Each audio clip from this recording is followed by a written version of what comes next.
வணக்கம். இன்றைக்கி டிஃபனுக்கான side dish தாங்க பார்க்க போகிறோம். எண்ணெயில் கொஞ்சமாக உளுந்து சேர்த்துக்குங்க. உளுந்து கொஞ்சம் நேரம் நல்லா செவந்து வரணும். இப்போ இதுலேயே தேங்காய் பத்தை சேர்த்துக்கலாம். நான் 2 தேங்காய் பத்தை சின்னதாக கட் பண்ணி எடுத்து வச்சுருக்கேன். அதையும் சேர்த்துக்குங்க. இதுலேயே சேர்த்துட்டு ரெண்டுமே நல்லா செவுக்க வரணும். நல்லா செவந்த பிறகு இது தனியாக ஒரு பிளேட்டுக்கு மாற்றி எடுத்து வச்சுக்கோங்க. இப்போ இதுலேயே பச்சை மிளகாய் உங்கள் காரத்துக்கு ஏற்ற மாதிரி, அதுக்கப்புறம் பீரக்கங்காய் தோல் இருக்குது இல்லைங்களா, அதை சீவி நல்லா க்ளீன் பண்ணி எடுத்து வச்சுக்கோங்க.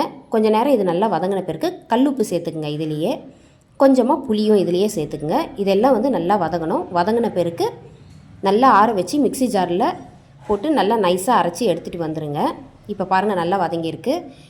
மறுபடியும் இந்த துவையில் எண்ணெயில் போட்டு நல்லா வதக்கி எடுத்திங்கன்னா சூப்பரான பீரக்கங்காய் தோல் துவையல் ரெடி ஆகிடும். தினமும் நமக்கு டிஃபன் செய்யும்போது என்ன சட்னி செய்யணும்னு பெரிய கன்ஃபியூஷன் இருக்கும். இந்த மாதிரி செஞ்சு தரலாம். டேஸ்டியாகவும் இருக்கும், வெரைட்டியாகவும் இருக்கும், ஹெல்த்துக்கும் ரொம்ப நல்லது.